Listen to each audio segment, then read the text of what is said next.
ఉమ్మడి నిజామాబాద్ జిల్లాలో ఒకప్పుడు ఓ వెలుగు వెలిగిన బీఆర్ఎస్ ఇప్పుడు ఉనికిని కోల్పోయే స్థితికి చేజారిపోయింది. కాంగ్రెస్ బీజేపీ దెబ్బకు జిల్లాలో గులాబీ పార్టీ ప్రస్థానం ముగిసినట్లేనా, కారు షెడ్డుకు పోయినట్లేనా? బీఆర్ఎస్ పెద్దలు కూడా ఈ వాస్తవాన్ని గ్రహించి జిల్లాను లైట్ తీసుకుంటున్నారా అంటే అవుననే సమాధానం వినబడుతుంది.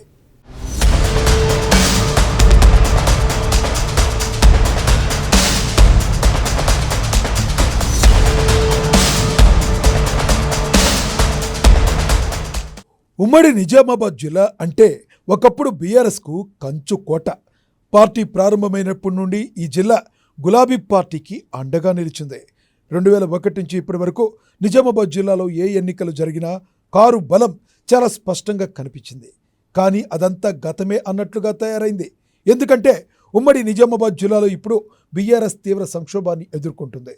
పలు కారణాల రీత్యా ఇక్కడ ఓట్ బ్యాంక్ కారు నుంచి కాంగ్రెస్ బీజేపీకి షిఫ్ట్ అయిందన్న వాదన చాలా బలంగా వినబడుతుంది. దానికి పలు కారణాలు కూడా కనబడుతున్నాయి.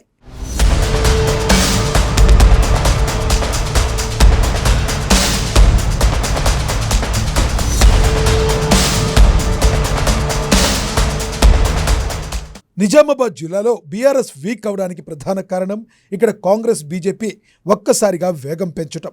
ఉత్తర తెలంగాణలోనే గులాబీ పార్టీకి కంచుకోటగా పిలిచే ఇందూరు జిల్లాలో గులాబీ పార్టీకి ఆ పరిస్థితి రావడానికి కవితను బయటకు పంపించడం కూడా ఓ కారణమన్న వాదన వినబడుతుంది.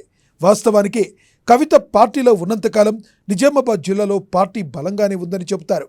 గత 10 ఏళ్లలో ఇక్కడ పెద్ద ఎత్తున ఎమ్మెల్యేలు గెలిచారు. కవితతో పాటు పోచారం శ్రీనివాసరెడ్డి, వేముల ప్రశాంత్ రెడ్డి, బాజిరెడ్డి గోవర్ధన్ రెడ్డి, గణేష్ గుప్తా లాంటి కీలక నేతలు జిల్లా బీఆర్ఎస్కు ఆయువు పట్టుగా నిలిచారు. కానీ ఈ జిల్లా మహారాష్ట్ర పొరుగునే ఉండడం, బీజేపీ కాంగ్రెస్ ప్రభావం క్రమంగా పెరుగుతూ ఉండడం ఒక్కసారిగా ఇందూరులో రాజకీయం మారిపోయింది.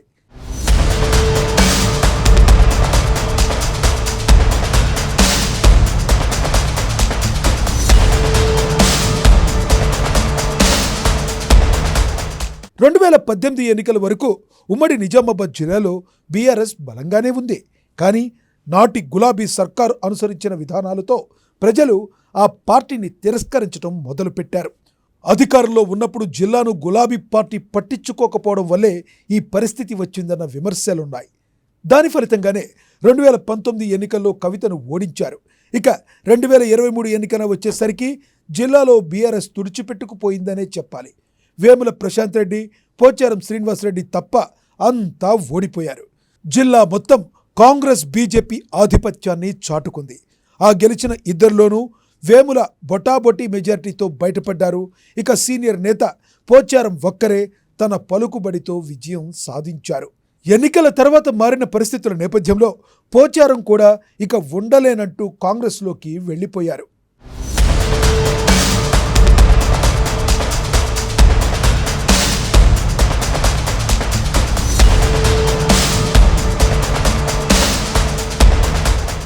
ప్రస్తుత పరిస్థితుల్లో బీఆర్ఎస్ పరిస్థితి అస్సలు బాలేదు. సర్పంచ్ ఎన్నికల్లోనూ ఆ తర్వాత జరిగిన మున్సిపల్ ఎన్నికల్లోనూ కారుకు చేదు అనుభవమే మిగిలింది. దీంతో బేజారైపోతున్న నేతలు, కేడర్ ఇతర పార్టీలోకి వెళ్ళిపోతున్నారు. ఓటమి తర్వాత జనంలో ఉండాల్సిన నేతలు ముఖం చాటేయడంతో పార్టీని నడిపించాల్సిన వారే లేరు. ఇక కవిత బీఆర్ఎస్ నుంచి బయటకు వెళ్ళిపోయిన తర్వాత పార్టీ పరిస్థితి పెనం మీద నుంచి పొయ్యలో పడినట్లయింది. నేతలంతా ఎవరికి వారే యమునా తీరే అన్నట్లుగా మారిపోయారు.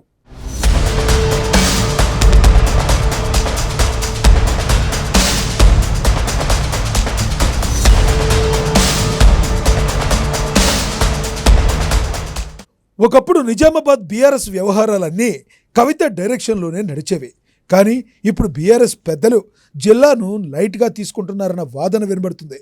దీంతో గణేష్ గుప్తా, బాజిరెడ్డి గోవర్ధన్ రెడ్డి, హనుమంత్ షిండే, షకీల్, జీవన్ రెడ్డి లాంటి వారంతా జిల్లాను వదిలి హైదరాబాద్కే పరిమితమవుతున్నారన్న గట్టి విమర్శలు వినబడుతున్నాయి. మారిన రాజకీయ పరిస్థితుల నేపథ్యంలో జిల్లా అంతటా కాంగ్రెస్ బీజేపీల అనుకూల వాతావరణం ఏర్పడటంతో నేతలందరూ ఇలా వ్యవహరిస్తున్నారన్న ప్రచారం జరుగుతుంది. జిల్లా నుండి ఇప్పుడు గులాబీ పార్టీకి వేముల ప్రశాంత్ రెడ్డి ఒక్కరే ఎమ్మెల్యేగా ఉన్నారు. ప్రస్తుత పరిస్థితిని బట్టి చూస్తే వచ్చే ఎన్నికల్లో ఆ ఒక్క సీటు కూడా దక్కడం కష్టమేనన్న వాదన వినబడుతుంది. దానికి తోడు బీఆర్ఎస్ పరిస్థితి ఏమాత్రం మెరుగుపడకపోవడమే కారణమని చెప్పాలి.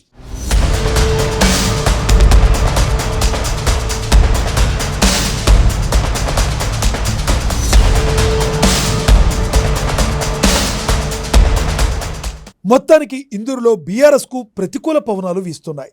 ప్రస్తుత పరిస్థితిలో ఎన్నికలేవైనా గులాబీ పార్టీకి ఇవే ఫలితాలు వస్తాయన్న వాదన వినబడుతుంది.